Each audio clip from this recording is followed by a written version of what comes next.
Halo Merdos, Assalamualaikum warahmatullahi wabarakatuh. Bertemu lagi dengan saya Muhammad Agus Sofia di channel YouTube ini. Semoga Merdos semuanya dalam keadaan sehat walafiat, diberikan kebaikan, keberkahan dan juga kebahagiaan dalam menjalani hari ini dan juga hari-hari ke depan. Kita doakan semoga bagi yang sedang ada masalah ataupun ujian diberikan jalan kemudahan dan juga solusi. Bagi yang sedang sakit semoga diberikan kesembuhan yang segera dan semoga ini menjadi amal kebaikan baik itu di dunia maupun di akhirat. Baik Merdos, pada kesempatan kali ini kita akan coba membahas terkait isu pemilu yang ada di India. Sebab India mau ada pemilu di sekitar bulan April ataupun Mei 2024 ini, Merdos ya. Dan spesifik kita akan membahas terkait kenapa ya Partai Hindu Nasionalis yaitu BJP yang saat ini statusnya sebagai pertahanan di India kemungkinan besar akan terus mendominasi perpolitikan yang ada di India, terkhusus di pemilu ini yang kemungkinan besar akan dimenangkan dan memerintah selama 5 tahun ke depan. Apa saja Merdos faktornya? Kenapa orang India lebih cenderung memilih BJP daripada partai yang lain? Yuk simak video berikut. Sebelum kita beranjak ke beberapa faktor ya yang menjadikan BJP akan terus mendominasi di India, ada dua hal penting yang ingin saya sampaikan ya sebagai pengantar Merdos ya. Yang pertama Merdos, bahwasannya kita mengenal di India ini istilah Hindi Heartland. Jadi Hindi Heartland inilah merujuk kepada negara-negara bagian yang ada di India. Kurang lebih ada 10 negara bagian yang berpengaruh termasuk New Delhi di mana saya tinggal.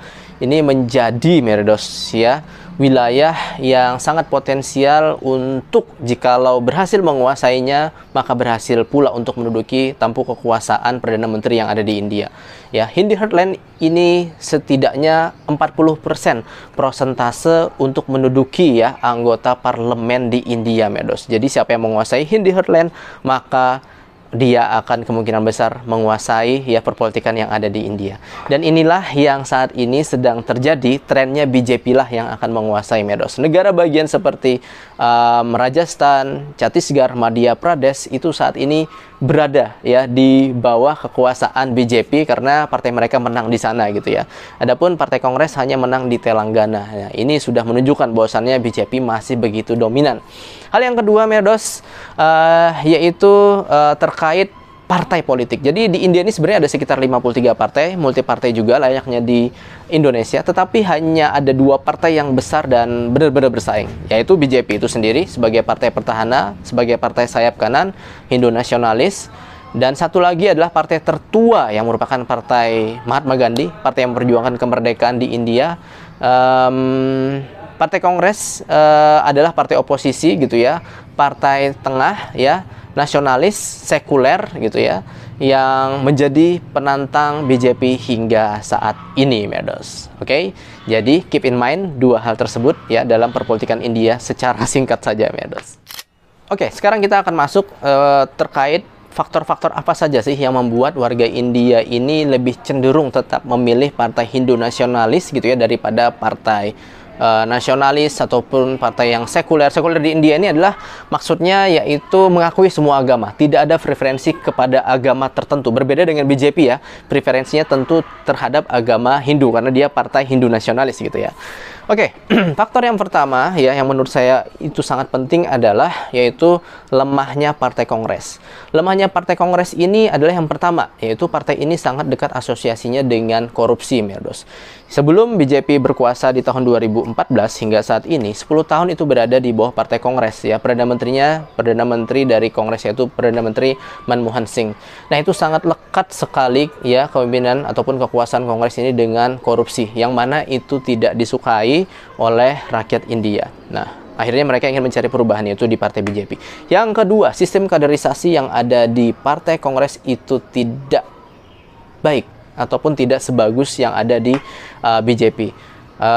Ya, ini kenapa begitu? Karena di Kongres ini mirip seperti yang ada di Indonesia juga, entah itu PDIP ataupun Demokrat, yang mana memang tampuk kekuasaan itu akan dilanjutkan oleh gitu ya penguasa ataupun mohon maaf pendiri partai gitu ya. Ibu Megawati akan menurunkan ke Puan, SBY ya, Pak SBY akan menurunkan kepada AHY gitu ya. Begitu juga yang ada di Kongres ya, dari Sonia Gandhi akan diturunkan kepada Rahul Gandhi. Sehingga apa? Kader-kader yang potensial itu tidak bisa naik, ketahan dengan figur figur dari keturunan pendiri partai ataupun penguasa partai ini. Sebaliknya kalau BJP itu ya mereka akan menyaring ya kader-kader terbaik tanpa melihat apakah dia anak pendiri partai, penguasa partai, ya mereka akan memilih dari kader terbaik. Dan Modi ataupun Perdana Menteri Modi adalah salah satu ya dari yang mereka temukan ya memiliki potensi dan sekarang benar-benar memiliki karisma yang luar biasa, Merados.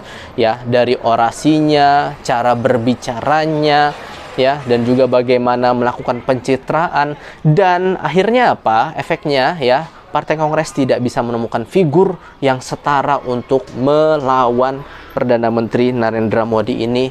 Hatta ataupun bahkan Rahul Gandhi sekalipun ini benar-benar kewalahan harus berjuang untuk bisa menyaingi figur dari Perdana Menteri Narendra Modi ini. Kita masuk ke faktor selanjutnya. Faktor selanjutnya kenapa orang India, ya warga India secara dominan itu lebih cenderung memilih partai BJP daripada partai Kongres, Merados, karena BJP berhasil mengawinkan beberapa isu-isu ataupun kebijakan-kebijakan penting, yaitu antara isu yang berkaitan dengan kesejahteraan masyarakat ataupun rakyat India, isu yang berkaitan dengan komunal ataupun agama, isu yang berkaitan dengan citra internasional, Merados. Ya, oke, satu-satu ya kita akan bahas. Secara isu kesejahteraan rakyat, ya, Perdana Menteri Modi itu mengeluarkan kebijakan ya di bawah partai BJP ini, kebijakan-kebijakan yang pro rakyat banget gitu ya. Misalnya menyediakan gitu ya gas untuk memasak gitu ya kepada keluarga yang ada di India sekitar 500 rupiah per bulan ataupun 100.000 ya diberikan subsidi tersebut. Ini benar-benar membuat rakyat India senang. Ya, selain itu juga ada bantuan-bantuan makanan ataupun cash gitu ya yang diberikan kepada rakyat India. Nah, ini juga memiliki peranan penting ya yang membuat warga India itu senang gitu ya untuk memilih partai ini. Jadi bantuan-bantuan ya tunai gitu ya ataupun subsidi-subsidi yang diberikan kepada rakyat India ini menjadi kebijakan yang benar-benar populis yang dipilih oleh partai BJP. Yang kedua adalah ya partai di India ini berkaitan sangat erat dengan agama ya, karena dia partai Hindu nasionalis dan orang India itu juga memiliki identitas yang sangat kuat dengan agamanya dengan partai politik yang mereka pilih. Dengan BJP menggunakan ya isu agama ya, membela agama Hindu, mengedepankan agama Hindu, namun satu sisi juga membuat gitu ya agama lain, misalnya di sini dalam konteks ini cenderung lebih banyak adalah Islam gitu ya, yang cenderung lebih terpojok gitu ya. Ini akhirnya membuat warga Hindu sangat simpati gitu ya, sangat respect dengan partai ini, Merados ya, sehingga mereka memilih karena kesesuaian dengan agama mereka. Karena orang India sangat menganggap penting agama, Merados, dan ini memainkan peran penting dalam kehidupan mereka, Merados. Tapi bukan berarti saya selalu mengatakan BJP selalu menjelek-jelekkan ataupun selalu memojokkan agama Islam, tidak juga. Tapi ada juga beberapa sisi ya mereka kadang memberikan gambaran toleransi gitu ya antara BJP ataupun Perdana Menteri Narendra Modi dengan kaum muslimin di India. Nah, ini kadang mix gitu yang membuat pemilih kadang bahkan muslim sendiri kadang menurunkan tensinya terhadap partai ini gitu ya, Merados ya. Oke, selanjutnya dari aspek internasional ya, Perdana Menteri Narendra Modi pun ya berhasil memberikan citra dirinya itu setara dengan pemimpin-pemimpin luar negeri yang lainnya ya, yang berpengaruh ya, seperti Xi Jinping ya, Joe Biden ataupun Donald Trump misalnya sebelumnya, Vladimir Putin gitu ya. Dia bisa ya menjadi teman ataupun menjadi pesaing dari para pemimpin-pemimpin dunia ini gitu ya, dan menunjukkan bahwasannya kepada diaspora India, setiap kali dia keluar negeri kan dia pasti akan berbicara bertemu diaspora India di Amerika gitu ya, di Kanada ataupun di negara manapun gitu ya. Nah, ini juga memberikan semangat ya nasionalistik walaupun berada di luar negeri gitu ya. Nah, level internasionalisasi inilah yang berhasil dimainkan oleh Modi sehingga membuat warga India bangga dan ingin memilihnya gitu ya, karena dianggap bagian ya dari pemimpin-pemimpin terkemuka di dunia. Baik, Merados, faktor yang saya anggap juga penting di bagian akhir ini yaitu faktor birokrasi ya ataupun aparatur negara, Merados.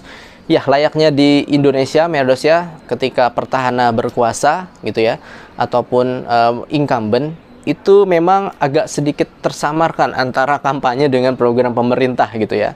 Dan ini tentu menggunakan yang namanya pendanaan pemerintah dan juga sumber daya manusia yang ada di pemerintahan tersebut, yang kadang mengarah kepada yang namanya aspek kampanye ya, yang mendukung ya terhadap pengakuan dari rakyat terhadap partai tersebut, Medos. Dan ini terjadi ya berdasarkan analisis yang ada di India, Medos, di mana Perdana Menteri Narendra Modi dengan sumber daya birokrasi yang dimiliki itu dimanfaatkan untuk bisa meningkatkan gitu ya kredibilitas, meningkatkan popularitas ya partainya melalui kegiatan-kegiatan ataupun program-program yang dilancarkan oleh pemerintah. Ya, memang secara otomatis ya ketika kinerja dia baik ya, dia menggunakan aparatur negara secara efektif gitu ya, akhirnya ya tentu saja ini dapat memanfaatkan untuk meningkatkan kredibilitas dari partai ataupun popularitas dari partai tersebut gitu, Medos.